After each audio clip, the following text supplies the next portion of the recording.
नमस्कार, मैं आपके साथ सुनील पंगाल और आप देख रहे हैं राजस्थान चौपाल। तो साथियों, राजस्थान का वो जिला जिसे हम शहीदों की भूमि कहते हैं, जहां की मिट्टी से बहादुरी की खुशबू आती है। लेकिन क्या आज हमारा झुंझुनू बदल चुका है? हमारे एक सब्सक्राइबर है लकी चौधरी जी, उन्होंने कमेंट किया कि झुंझुनू के चारों ओर नींबू मिर्च लटकवा दो, इसे सन्नी की दशा लग गई है। देखने में ये मजाक लग सकता है, लेकिन पिछले 2 महीनों की खबरों को देखें तो ये दर्द सच लगने लगता है। कहीं पर मर्डर हो रहा है तो कहीं पर सुसाइड किया जा रहा है और अब सड़कों पर सरेआम गुंडागर्दी की जा रही है। तो आखिर मेरे झुंझुनू को किसकी नजर लग गई है? अब ताजा मामला चिड़ावा का ही देख लीजिए। शुक्रवार रात करीब 9 बजे जब पूरा शहर सोने की तैयारी कर रहा था, तब चिड़ावा की सड़कों पर मौत का तांडव नाच रहा था। विवाद था पैसों के लेन देन को, दुश्मनी थी 2 गुटों की, लेकिन कीमत चुकानी पड़ी उन मासूमों को जिनका इस विवाद से कोई लेना देना तक नहीं था। चिड़ाव में मेहरिया बर्तन भंडार के संचालक महावीर और अमित योगी के बीच पैसों को लेकर पुराना विवाद चल रहा था।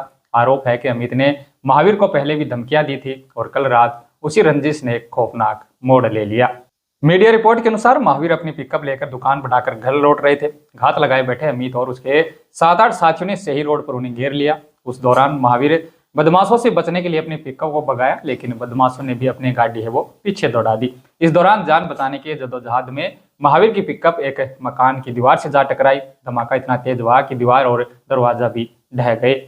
लेकिन असली त्रासदी अभी बाकी थी। हमलावर अपने बोलेरो लेकर भाग रहे थे। रफ्तार इतनी तेज और इरादे इतने काले थे कि सामने से आ रहे 2 राहगीर महिलाओं को उन्होंने कुचल दिया।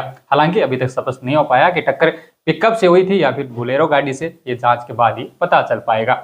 लेकिन इस दौरान उन्होंने पुहानिया निवासी संतोष देवी और उनकी बेटी को टक्कर मार दी। संतोष जी की उम्र लगभग 55 साल थी। वो अपने परिवार की धुरी थी, लेकिन उस तेज रफ्तार गाड़ी ने एक पल में सब खत्म कर दिया। भाग रहे गाड़ियों की चपेट में संतोष जी और उसकी बेटी मोनिका आ गई। बताया जा रहा है कि बेटी मोनिका वो गर्भवती थी और वो इलाज के लिए चिड़ावा आई हुई थी और वापस अपने घर को लौट रही थी। इस दौरान ये घटना घटी जिसमें मां संतोष की मौत हो गई, जबकि बेटी मोनिका गंभीर रूप से घायल हो गई। घायलों को तुरंत चिड़ावा के उपजिला अस्पताल ले जाया गया, जहां डॉक्टर जेपी धायल और उनकी टीम ने पूरी कोशिश की, लेकिन संतोष जी को मृत घोषित कर दिया गया। बात हुई अब भाई साहब, मैं दुकान बढ़ा के आया था और दिन में मेरे से क्या है, उसका फोन भी आया, उसका पापा का ही फोन आया, बोले मैं ऐसे कर दूंगा। जो पप्पू जोगी का फोन आया था और उसके लड़के ने मेरी दुकान पे आ गया, बोले हम ऐसे कर देंगे ऐसे कर देंगे। मैं बोले यार भाई साहब क्या कर देगा, मैं आपको मैं पेमेंट मांग रहा हूँ 1,80,000 रुपये, 22 के पैसे हैं और तू मेरे को मांगता है 2026 का पैसे।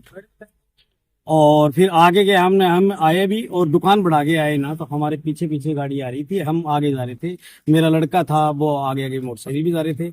और फिर क्या है, आके उसने क्या है 7-8 बंदे आए और उसमें क्या है वो सरियो और राड लेके आए थे और फिर मेरी गाड़ी के ऊपर वार कर दिया और फिर मैं घबरा के दीवार में मेरी गाड़ी ठुक गई। कौन सी गाड़ी थी वो?